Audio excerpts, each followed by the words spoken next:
नमस्कार दोस्तों, कैसे हैं आप लोग। सिग्नल सिस्टम्स की क्वेश्चन है find the value of 2 sine T integral -3 to 3 delta T -4। तो हम ये क्वेश्चन करते हैं। देखिए इस क्वेश्चन में हमें जो गिवन रेंज दी है वो दी है -3 to +3, राइट। तो since location is outside of interval, क्योंकि आप देखिए डेल्टा टी -4 की value at T equal to 4 निकालनी है। तो जब आप यहाँ पे देखेंगे 0 1 2 3 4, तो ये जो 4 है इस पे निकालनी है delta T -4। Since the location is outside the range, location of delta T is outside the interval, तो इसकी वैल्यू क्या हो जाएगी 0। तो आंसर क्या आएगा 0। ठीक है। नेक्स्ट क्वेश्चन है कंसिडर अ सिग्नल, ये आपका सिग्नल है xt, identify the valid statement for xt। देखिए कंटिन्यूस टाइम सिग्नल है ये। जो कंटिन्यूस टाइम सिग्नल होता है it is consisting of the sum of multiple time varying functions that is periodic if and only if both functions are periodic and ratio of these two periods is rational number. देखो इसने क्या बोला है कि continuous time signal जो होता है it consists of the sum of multiple time varying functions, ठीक है, that are periodic and ratio of these periods is a rational number। ठीक है। तो in such a case LCM जो होता है of these periods is the period of the sum signal। ठीक है। ठीक है। तो यहाँ पे जैसे आपको ये जो दिया है, अगर आपने इसमें DC सिग्नल जब भी हम ऐड करते हैं, जैसे ये DC सिग्नल है, तो addition of DC signal to the periodic signal does hamper the periodicity. ठीक है। अब इसमें देखिए कॉमन टाइम पीरियड हमें निकालना है। पहले तो आपको ये जो कैलकुलेशन दिया है, पहले तो आप T1 निकालोगे। T1 है 2π/ω1। ठीक है। तो यहाँ पे देखिए 2π/ω1 की वैल्यू कितनी है 2π/3। ठीक है। तो यहाँ पे ये वैल्यू कितनी हो जाएगी 3। T2 की वैल्यू है 2π/ω2। ठीक है। तो ये वैल्यू कितनी हो जाएगी 2π/0.5π। ठीक है। तो यानी कि ये वैल्यू कितनी हो गई आपकी 4 हो गई। फिर आपकी T3 वैल्यू निकलेगी, ये है 2π/ω3, यानी कि 2π/π/3। यही तो है, ये आपका ω1 है, ये आपका ω2 है, ये ω3 है। तो यहाँ पे ये वैल्यू कितनी हो जाएगी π/3।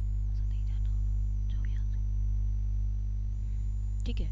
तो यहाँ पे जो आपका T1/T2 है, T2/T3 है, और जो T3/T1 है, ये क्या है, ये रेशनल है। कॉमन टाइम पीरियड क्या होता है, कॉमन जो आपका कॉमन टाइम पीरियड है वो हो जाएगा एलसीएम किसका, T1 का, T2 का, T3 का। ठीक है। तो एलसीएम किसका निकला है आपका, देखो 3 4 6। ठीक है। जब आप इसका निकालोगे एलसीएम तो कितना आएगा 12। ठीक है, 12 सेकेंड। तो हमें क्या पूछा है क्वेश्चन में, इसने पूछा identify the valid statement for xt। ये पीरियोडिक है, पहले तो फ्रीक्वेंसी निकालनी है। तो फ्रीक्वेंसी क्या हो जाएगा 1 कॉमन टाइम पीरियड, यानी कि 1/12 हर्ट्ज हो जाएगा। ठीक है। तो xt is periodic with frequency 1/12 hertz. तो आपका जो आंसर होगा वो फर्स्ट ऑप्शन होगा।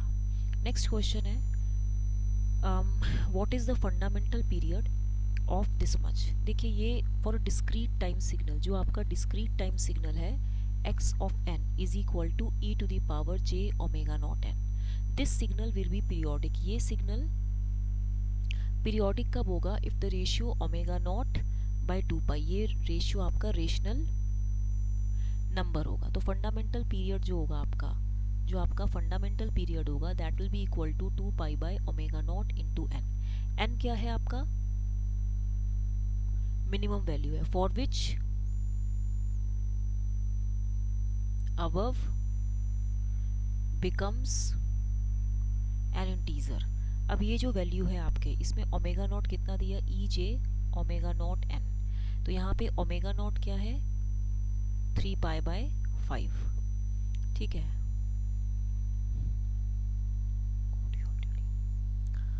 ओमेगा नॉट बाई 2 पाई है, तो ये कितना हो जाएगा इसमें जब आप करोगे 3 पाई बाय 2 पाई इंटू 5, तो ये कैंसिल होके 3/10 आएगा, क्योंकि ये क्या है, ये एक रेशनल नंबर है। तो इसीलिए जब, क्योंकि ये रेशनल नंबर है तो इसीलिए ये पीरियोडिक है। तो जो फंडामेंटल पीरियड होगा n, ये हो जाएगा 2 pi by omega naught into n। ठीक है, यानी कि 2 पाई बाय 3/10 इंटू n, तो ये वैल्यू हो जाएगी 10/3 टाइम्स ऑफ n। ठीक है, तो for n is equal to 3, for n is equal to 3 it becomes an integer. तो n नॉट की वैल्यू कितनी हो गई फिर 10 हो गई। n नॉट की वैल्यू कितनी हो गई, what is the fundamental, n naught की वैल्यू 10 हो गई। ठीक है, देखो ना यहाँ पे आपने क्या किया, जब आप इसमें n इज इक्वल टू 3 रखोगे तभी तो ये इंटीजर हो जाएगा ना, तो n naught is equal to 10 हो गया। यहाँ पे इसकी वैल्यू क्या रखोगे, 3 रखोगे। जब ये वैल्यू 3 होगी तो कैंसिल होके तभी तो ये क्या वैल्यू होगी, इंटीजर हो जाएगी ना। ये जो वैल्यू होगी आपकी तभी तो इंटीजर हो जाएगी। ठीक है, तो इसका जो फॉर्मूला है, जो फंडामेंटल पीरियड है, सॉरी यहाँ पे आप इसको टी नॉट लिखोगे, ये है आपका फंडामेंटल पीरियड। ठीक है,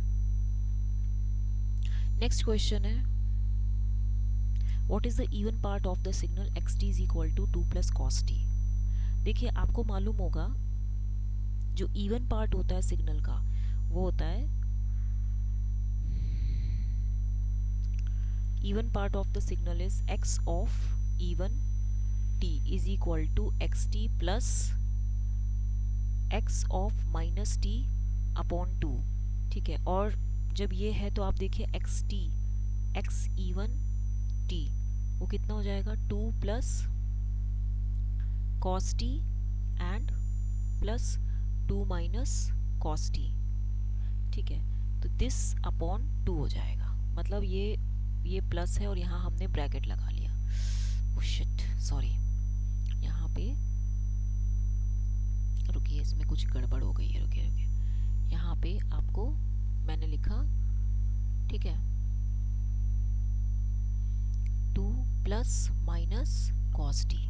ठीक है, अब इसमें आप देखिए कॉस टी का मतलब इसमें मतलब हुआ कॉस ऑफ माइनस टी। ठीक है, तो यहाँ पे this is equal to cos of t, ये वैल्यू होती है ना, तो ये वैल्यू कितनी हो जाएगी, x of even t is equal to 2 plus cos t, क्योंकि यहाँ पे क्या है, ये वैल्यू कितनी होगी, 2 times of 2 plus cos T, 4 plus cos 2 cos 2 cos T हो गया ना, तो 2 कॉमन हो गया तो ये वहाँ पार्ट आ गया, तो 2 प्लस कॉस टी यानी कि 4th is the right answer. Consider the continuous time signal xt as shown in the figure. देखिए इस केस में ये जो सिग्नल आप analysing the given signal if we shift it down by 10, अगर हम इसको जैसे 20 है, अगर मैं इसको शिफ्ट कर दूं, ये 10 हो गया। ठीक है, यहाँ पे ये वैल्यू कितनी हो गई, -10 है। ठीक है, तो यानी कि if we shift it down by 10, if we shift it down by 10 we get the signal xt -10, मतलब ये तो ये इस तरह से सिग्नल क्या हुआ, xt -10 हो गया, because you have shifted it down by 10, क्योंकि एम्पलीट्यूड 20 था तो हमने 10 -10 में ब्रेक कर दिया। तो ये सिग्नल हाफ वेव सिमेट्रिक है, मतलब हाफ वेव सिमेट्रिक है। तो signal will consist of only odd harmonics, only odd harmonics का ये बनेगा। ठीक है, no even harmonics will be present, तो power of second harmonic is 0, 3 is odd, second is even. ठीक है, only signal contains only odd harmonics। ठीक है, नेक्स्ट क्वेश्चन है ये वाला, where asterisk represents the convolution operation, the possible values of x1t and x2t are। देखो इस case में ये जो आपका फर्स्ट ऑप्शन है, ठीक है, ut -1 माइनस ut -2, इसको हम कैसे लिख सकते हैं, ये हो गया 1 2, ये आपका सिग्नल है x1t कन्वॉल्यूशन x2t, ये 1 2 है, यहाँ पे एम्पलीट्यूड 1 है, ठीक है। तो इसने पहले तो ये वैल्यू हो जाएगी ut minus 1 minus ut minus 2। अब हमें कन्वॉल्यूशन लेना है, कन्वॉल्यूशन लेना है तो यहाँ पे ये जो वैल्यू आएगी 0 1 2, ये वैल्यू हो जाएगी ut माइनस 2, ठीक है। जब आप इन दोनों को मल्टीप्लाई करोगे तो आपके पास वैल्यू कितनी आएगी 1, सॉरी ये 1 हो गया, ये 2 हो गया, ये 3 हो गया, ये 4 हो जाएगा। तो ये वैल्यू कितनी हो जाएगी 1 इंटू 1 इंटू 1, दैट मीन्स 1, ये वैल्यू तो 0 हो गई ना। ये क्या हो गया, इन दोनों का कन्वॉल्यूशन हो गया। तो ऑप्शन आपने फॉर्मूला पढ़ा है, देखिए फॉर्मूला क्या होता है, जैसे आपने ये दिया है फॉर्मूला है, जैसे कि मान लीजिए दो सिग्नल्स हैं, ये माइनस T1 0 T1, ठीक है, ये A1 है, यहाँ पे ये जो है माइनस T1 0 T1 है, ये A2 है। तो जब हम इन दोनों का कन्वॉल्यूशन करेंगे तो क्या आएगा, विड्थ, ये जो है A1 A2 ये हो जाएगा इनटू विड्थ ऑफ पल्स, यही आएगा ना। तो ये कितना हो गया minus T1 and plus minus T1, ये पॉइंट हो गया, और ये वैल्यू हो जाएगी T1 प्लस T1, ठीक है, ये हो गया, इस तरीके से हो जाएगा। सिमिलरली ये तो इस तरीके से था, ठीक है, सेम एम्पलीट्यूड का था इसमें। The shortcut for convolution of two rectangular pulses of unequal and equal width, ठीक है, ये इस तरीके से हो जाएगा। अब मान लीजिए इसकी जगह मैं कर दूं कि यहाँ पे अगर मैं कर दूं इसमें, सॉरी ये वाला, यहाँ मैं कर दूं माइनस T2 और प्लस T2, तब यहाँ पे इसकी वैल्यू क्या आएगी,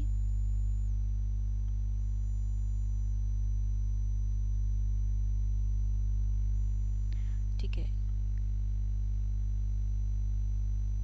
यहाँ पे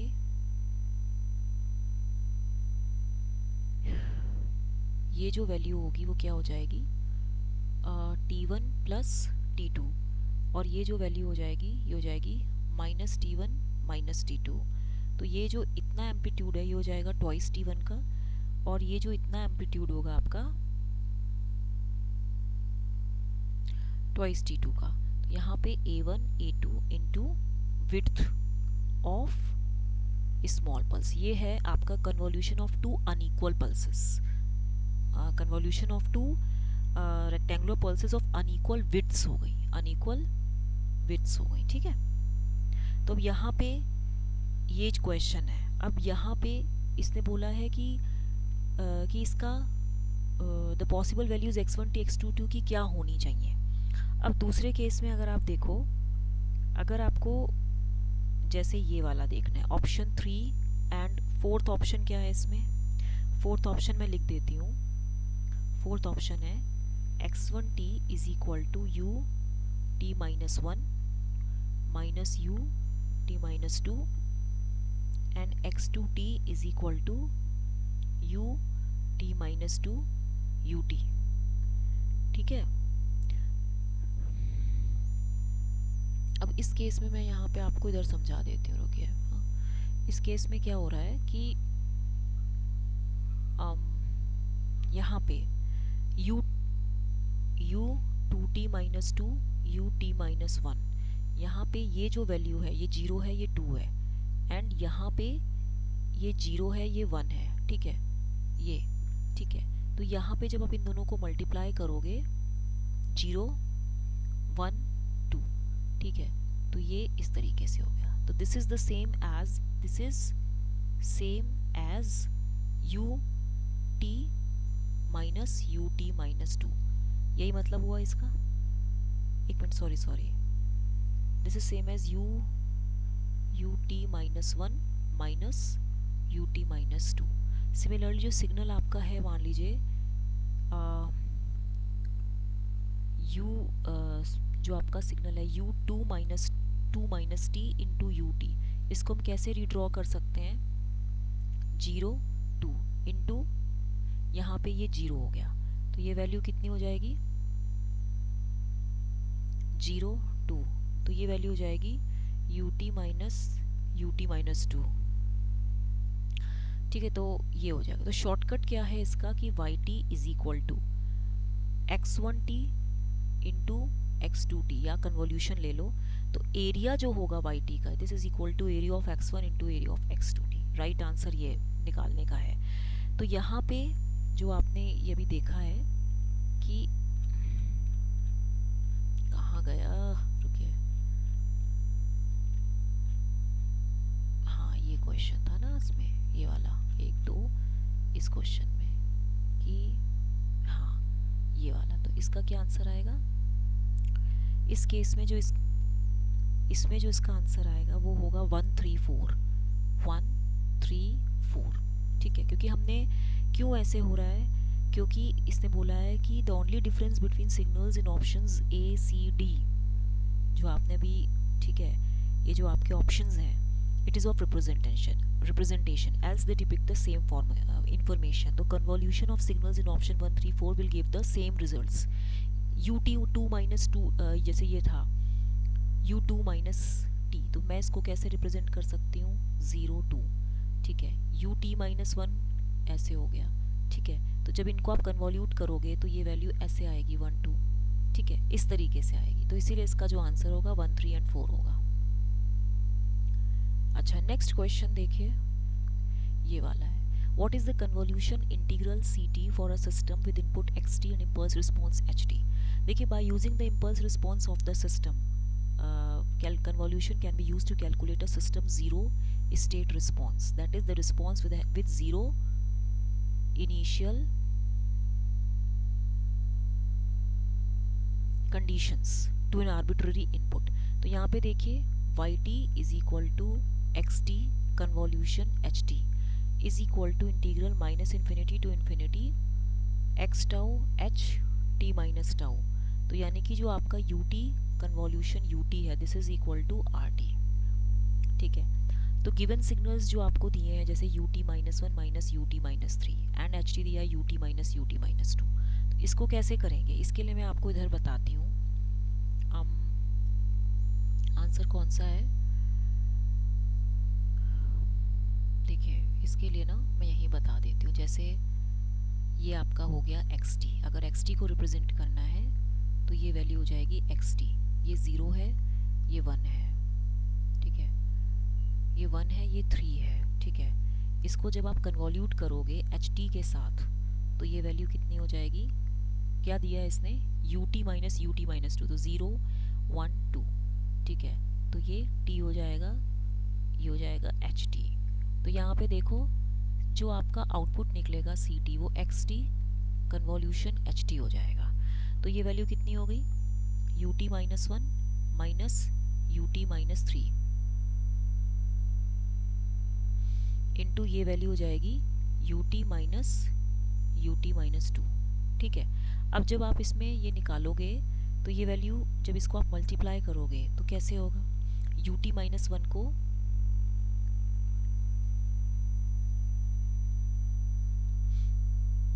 ut minus 1 into ut and minus ut minus 1 into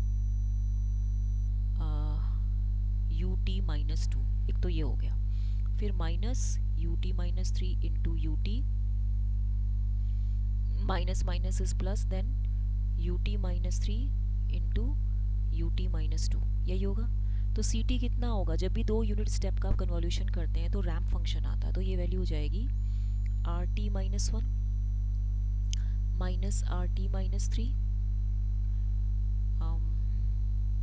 क्योंकि ये ut माइनस 1 इंटू, एक मिनट, ut माइनस 1 को आपने एक बार इससे मल्टीप्लाई किया फिर इससे मल्टीप्लाई किया, तो माइनस rt माइनस 3 हो गया, फिर अगेन माइनस rt माइनस 3 हो जाएगा एंड प्लस rt माइनस 5 हो जाएगा। ठीक है, rt प्लस 5 हो जाएगा।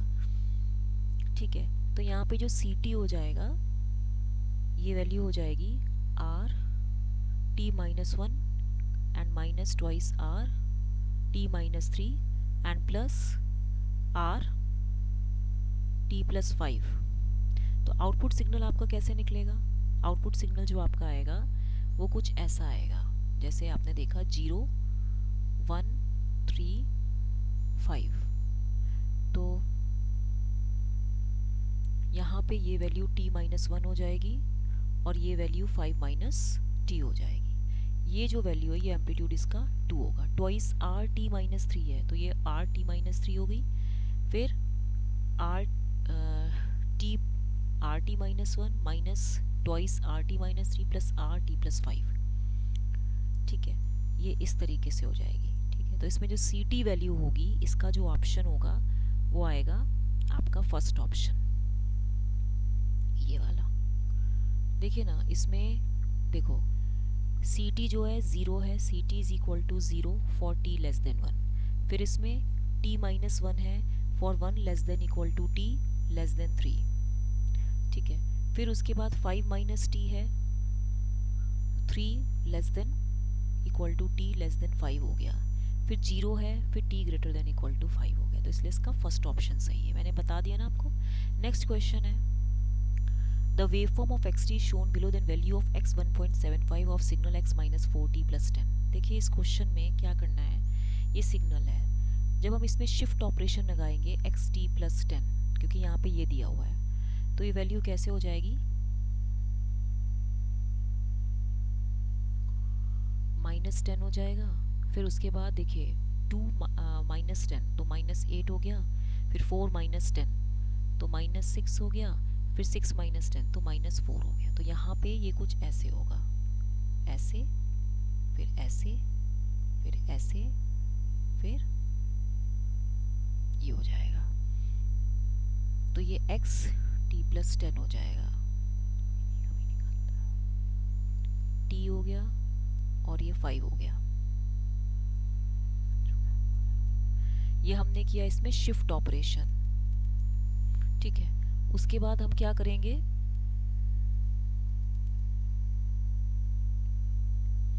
Scaling operation.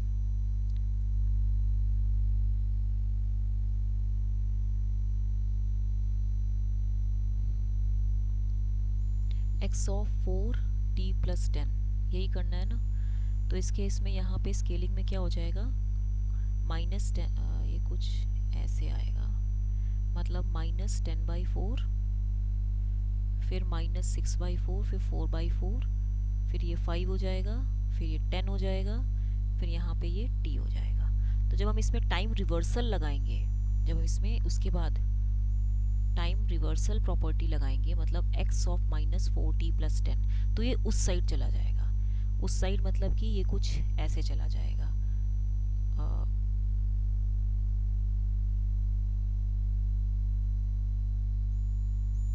2.5, then 3/2, then 1, then 0, ये 5 हो गया, 10 है तो ये x ये इतना हो जाएगा। ठीक है, इसको टाइम रिवर्सल मतलब इसको यहाँ शिफ्ट करना है। ठीक है, तो हमने यही किया है। तो यहाँ पे जो x 1.75 की वैल्यू है वो कितनी है आपकी, 1.5 एंड यस 10 है, तो इसका आंसर जो आएगा इधर 10 आंसर आएगा। ठीक है, ओके, नेक्स्ट क्वेश्चन है ये वाला। अब इस क्वेश्चन को कैसे करना है देखिए, इसने बोला the waveform of periodic signal xt shown in the figure. तो इसने बोला signal xt is defined by gt is equal to xt minus 1/2, the average power of gt is. देखिए इस क्वेश्चन में अगर मैं देखूं, देखिए इस क्वेश्चन को मैं इधर सॉल्व करती हूँ। ठीक है, ओह सॉरी, ये जो है ये वाला क्वेश्चन था ना, तो मैं इसको यहाँ सॉल्व करती हूँ। आपके पास फिगर क्या बनी हुई है, देखिए फिगर है आपकी ऐसी, राइट, ऐसे फिगर दिया है आपको, ये और ये -1 1,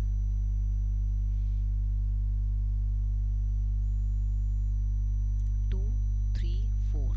ठीक है, और यहाँ पे इधर जो है ये है -4 -3 एंड -2। तो यहाँ पे ये पूरा जो एम्पलीट्यूड है इसका कॉमन 3 है, तो xt है। तो यहाँ पे gt जो हमें दिया हुआ है वो x ऑफ t -1/2 दिया है। ठीक ठीक है, तो हमें निकालनी है एवरेज पावर ऑफ जीटी। ठीक है, तो यहाँ देखिए इसमें हम इसको कैसे लिख सकते हैं, x of half of t minus 1 हो जाएगा। तो we first scale xt by half and shift result by 1 unit, right. तो रिजल्टिंग वेवफॉर्म क्या हो जाएगा बताओ, रिजल्टिंग वेवफॉर्म आपका हो जाएगा जैसे यहाँ पे -1 था, ठीक है, तो यहाँ पे ये 1 हो जाएगा, ये इधर आपका -2 हो गया और यहाँ पे आपका 2 हो गया। तो ये पीरियोडिक है at t is equal to 3, ठीक है। उसके बाद ये जो हुआ आपका इधर, ये तो एक तरह से -3 था, ये 3 था, तो ये पूरा आपका एक 1 साइकिल हो गया, ठीक है। अब उसके बाद आप देखो दोबारा यहाँ पे ये -2 है, उसके बाद अगेन ये 2 है ये, और यहाँ पे -3 है और ये 3 है, -3 है, ठीक है, 3 और 4 है, तो यहाँ पे x t/2 हो जाएगा, ठीक है, x t/2 हो जाएगा, ठीक है। दोबारा हम क्या करेंगे इसमें, जैसे इसने बोला ना ये इसका पावर निकालना है, एवरेज पावर, तो शिफ्ट सिग्नल xt को हाफ से पहले तो हमें क्या करना है, उसको 1/2 से स्केल करना है, then shift the result by 1 unit length. तो हमें हाफ करने के लिए इसको हमने जिस तरह से किया था इसको, ठीक है। अभी हम क्या करेंगे इसमें कि यहाँ पे अगेन यहाँ -2, ठीक है, ये 2 हो जाएगा, ये 3 हो जाएगा, ये 4 हो जाएगा, ये 1 हो जाएगा, ये -1 हो जाएगा, ये -2 हो जाएगा, तो यहाँ पे -3 और ये -4, ठीक है। तो यहाँ पे जो पीरियोडिक है t इक्वल टू 6 है, तो ये जो है आपका xt/2 है, xt/2 ही है, ठीक है। अब इसमें अगेन हम अगर इसमें कुछ और भी करेंगे तो हमें इसको, हमें केवल एक सिंपल लेना है, हमने लिया -1, ठीक है, उसके बाद ये 3 हो गया और यहाँ पे ये 4 हो गया, ये 5 हो गया, तो यहाँ पे जो ये पीरियोडिक है ये t इक्वल टू 6 हो गया, तो ये 1 हो गया, ये 2 हो गया, तो एवरेज पावर क्या हो जाएगी, 1/t integral t mod of gt² dt। We have the magnitude of waveform, मतलब कि आप कह सकते हो कि आप इसको यहाँ पे -1 था, ये 1 था, यहाँ पे ये 2 था, ये 3 था, ये 4 था, ये 5 था, ये -3, ये 3 है, तो ये मैग्नीट्यूड हो गया ना, तो यहाँ पे ये 3 है, ठीक है,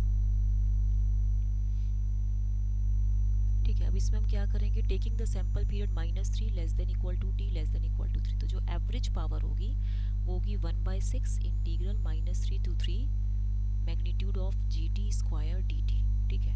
अभी निकालो इसको, कैसे करेंगे, 1/6 इंटीग्रल -1 to 1 -3/2t प्लस 3/2 और इसका square dt and plus integral 1 to 3, कितना होगा इसमें इक्वेशन देखिए, 3/2 t माइनस 3/2 इसका स्क्वायर dt। जब आप इसको फर्दर सॉल्व करेंगे तो कितना आएगा, 3/8 इंटीग्रल -1 to 1 माइनस t इसका square dt plus integral 1 to 3 t -1 का स्क्वायर dt, फिर यहाँ पे 3/8, यहाँ पे -1 माइनस t का क्यूब बाय 3, ठीक है, और यहाँ पे -1 to 1 प्लस इंटीग्रल t -1/3 इसका क्यूब, ठीक है, और ये 1 to 3 पूरा जब आप सॉल्व करेंगे तो 3/8 इंटू 8/3 प्लस 8/3, तो ये कितना हो जाएगा 2। तो आपका जो आंसर आएगा इसमें, हमने पहले क्या किया कि GT आपको एवरेज पावर पूछा है तो हमें इसकी वैल्यू निकालनी है, एवरेज पावर ऑफ GT। तो हम इस XT को ऐसे लिख सकते हैं, scale XT by half and shift the result by 1 unit length. तो हमने इसकी स्केलिंग करी है, ठीक है। हमने केवल पहले ये वाला पार्ट लिया, इसका केवल एक पार्ट लेना है, एक पीरियोडिक साइकिल का, ठीक है। तो इसमें t कितना था, 3 सेकेंड्स। ये पूरा ऑन और ऑफ है ना, -2 एंड जो भी था ये, ठीक है। तो ये करके लिया, फिर t/2 किया हमने, फिर उसके बाद ये हमने पूरा किया। जब हमने पूरा सॉल्व किया तो ये वेव फॉर्म आएगी और इस तरह से हमने वैल्यू निकाली। तो आंसर क्या आएगा, 2। तो इसको जो है आप नोट कर लीजिएगा। आज के लिए इतना काफ़ी है। टिल देन इसको लाइक शेयर सब्सक्राइब करना मत भूलिएगा। Thank you very much.